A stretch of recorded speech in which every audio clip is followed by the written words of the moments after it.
ครับผมสวัสดีครับครับวันนี้ครับห้องสิมา cover เพลงไม่ไฟครับผมเป็นเพลงของพี่โอเอนะครับในนามบ้านลายไทยเรคคอร์ดนะครับมันมีอย่างไรครับฟังเลยครับติดปติดกับยูน้ำใหม่ไวไฟนี่แหละครับทานเก่าทานไม่ก็ได้ฝากลงกลางใจนะครับฝากที่นางยิ้มอยู่น้ำมือนะครับ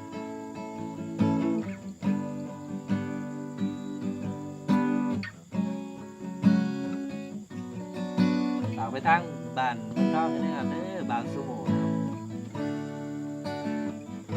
ก็ย้อนว่าฮักแฮงก็ย้อนว่าแพ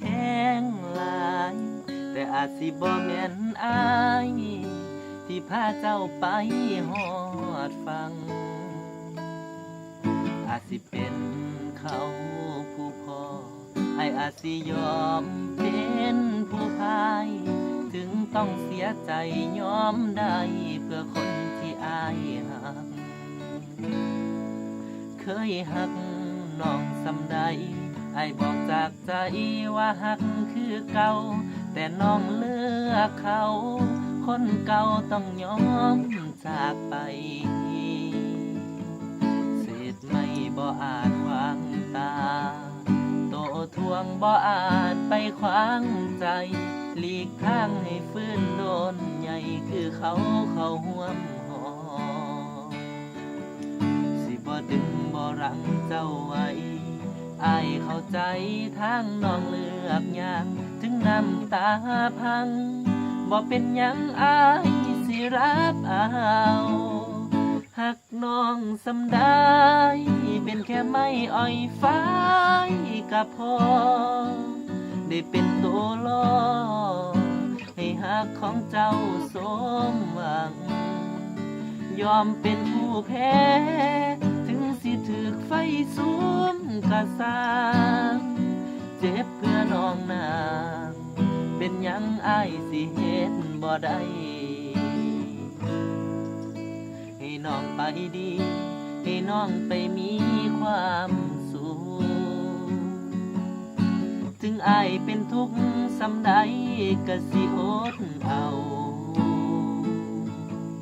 อวยพรส่งท้ายคนที่อ้ายหักให้น้องโชคดีกับเขาจากใจเปื้อนขี้เถ้าของไม้อ้อยฟ้าย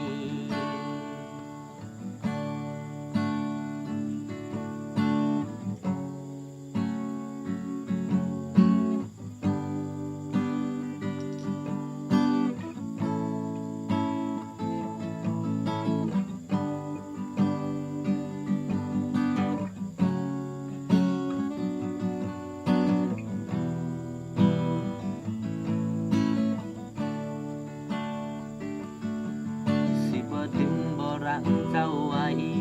อ้ายเข้าใจทางน้องเลือกอย่างถึงน้ำตาพังบ่เป็นหยังอ้ายสิรับเอาหักน้องสำได้เป็นแค่ไม้อ้อยฟ้ายก็พอได้เป็นตัวล่อให้หักของเจ้าสมหวังยอมเป็นผู้แพ้ถึงสิถึกไฟสูงกะสร้างเจ็บเพื่อน้องนางเป็นหยังอ้ายสิเฮ็ดบ่ได้ยอมเป็นผู้แพ้ถึงสิถึกไฟสูงกะสร้างเจ็บเพื่อน้องนางเป็นหยังอ้ายสิเฮ็ดบ่ได้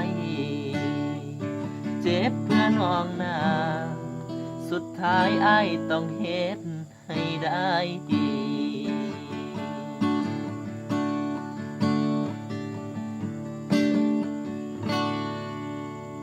ขอบคุณครับที่ชมใดนะครับ